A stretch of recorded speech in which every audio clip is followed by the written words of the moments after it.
भगवान से क्या मांगना। लोग भगवान से मांगते हैं, हे भगवान हमें धन दे दो, पैसा दे दो, बहू के बेटा दे दो। ये थोड़ी थोड़ी चीजें आप लोग मांगते रहते हैं। ये तो सारी चीजें भाग्य के अधीन है। भाग्य में होगा तो सब भाग के आ जाएगा, है ना मैया। एक आदमी बहुत मेहनत करता है फिर भी पैसा नहीं कमा पाता, और एक आदमी कम मेहनत करता है ज्यादा पैसा कमाता है। क्यों? उसके भाग्य में जितना धन है उसको उतना मिलेगा, निश्चित मिलेगा, उतना मिलेगा। इसका अर्थ ये नहीं है कि तुम काम ना करो, काम करो, मेहनत करो, मन लगा के। कर्मण्येवाधिकारस्ते, कर्म कर फल मिलेगा। ये भाग्य क्या है?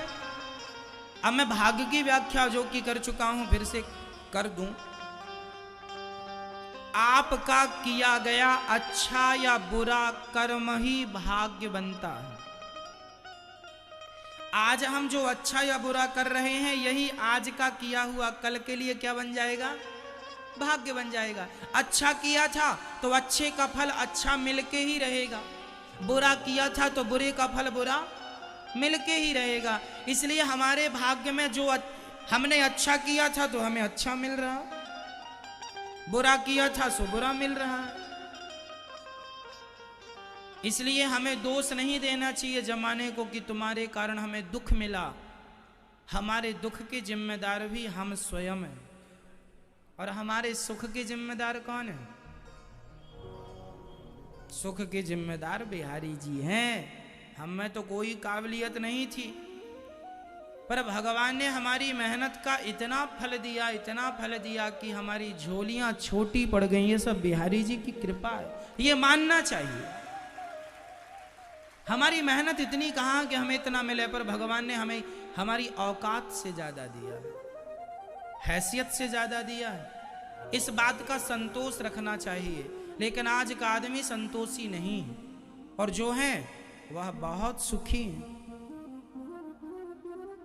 चलो हम महाभारत की बात आपसे कर लें। बताइए महाभारत का युद्ध किसकी गलती से हुआ? सवाल एक आप सबसे, महाभारत किसकी गलती से हुआ? मैया, ओ मैया, किसकी गलती से हुआ? बताओ, क्या कह रहे हैं आप? द्रौपदी? चलो आप कह रहे हैं द्रौपदी, आप बताइए। भीष्म पितामह? चलो आप बताओ मैया।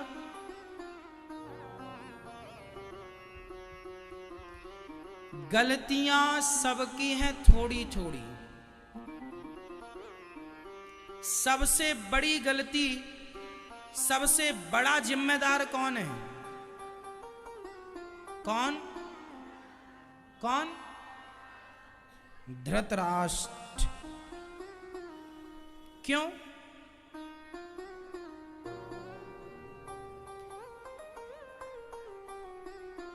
आप भीष्म पितामह इसलिए बोल रहे हैं क्योंकि पिछली कथाओं में हमने बताया था कि सबसे बड़ी गलती भीष्म पितामह की थी, तो आपने बोल दिया।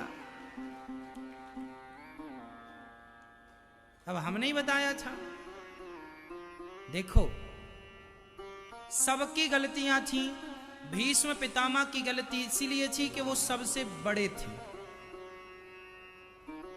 सबसे बड़े थे भीष्म पितामह, इसलिए उनकी गलती थी। वो चाहते तो दुर्योधन को 2 थप्पड़ मार के समझाते, नहीं समझता तो मार डालते ना। एक के मार देने से सबका उद्धार हो जाता, सबका नाश रुक जाता, तो मार देना था। माना कि पितामह भीष्म की गलती थी कि दुर्योधन को दंड नहीं दिया, पर उस समय राज सिंहासन पर पितामह भीष्म नहीं बैठे थे। उस समय राज सिंहासन पर कौन बैठा था? धृतराष्ट्र। और सबसे बड़ी गलती राजा की मानी जाती है। धृतराष्ट्र को चाहिए था कि वो दुर्योधन की बातों का समर्थन ना करते। पर धृतराष्ट्र एक राजा थे, ये तो ठीक था, अंधे थे, चलो यह भी ठीक था, पर धृतराष्ट्र की सबसे बड़ी कमजोरी थी पुत्र मोह ज्यादा था। क्या ज्यादा था? पुत्र मोह। पुत्र भले गलत है पर आसक्ति है, मेरा बेटा दुर्योधन, मेरा बेटा दुर्योधन, भले गलत है। धृतराष्ट्र जान रहे हैं जब भगवान श्री कृष्ण शांति दूत बन के आए, तब भगवान श्री कृष्ण को भगवान ने कहा था कि पांडवों को 5 गांव दे दो, युद्ध नहीं होगा। पर दुर्योधन ने कहा 5 गांव क्या, मैं सुई की नोक बराबर जगह भी पांडवों को नहीं दूंगा। और जब भगवान ने पांडवों का पक्ष लिया तो दुर्योधन ने सैनिकों को आदेश दिया, इस ग्वाले को बंदी बना लो। देखो जरा, कन्हैया को बंदी बनाने चला।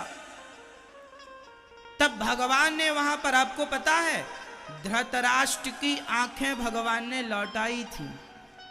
थोड़ी देर के लिए धृतराष्ट्र को भगवान ने दिव्य चक्षु प्रदान किए थे।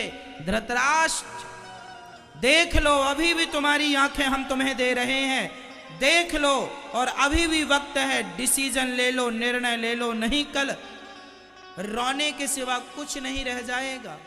आंखें दी थी भगवान ने, देखो तुम्हारा बेटा कितना अन्यायी है, अन्याय कर रहा है, गलत है, लेकिन आंखें पाकर भी धृतराष्ट्र ने सब देखा, भगवान को देखा, भगवान का विराट स्वरूप देखा।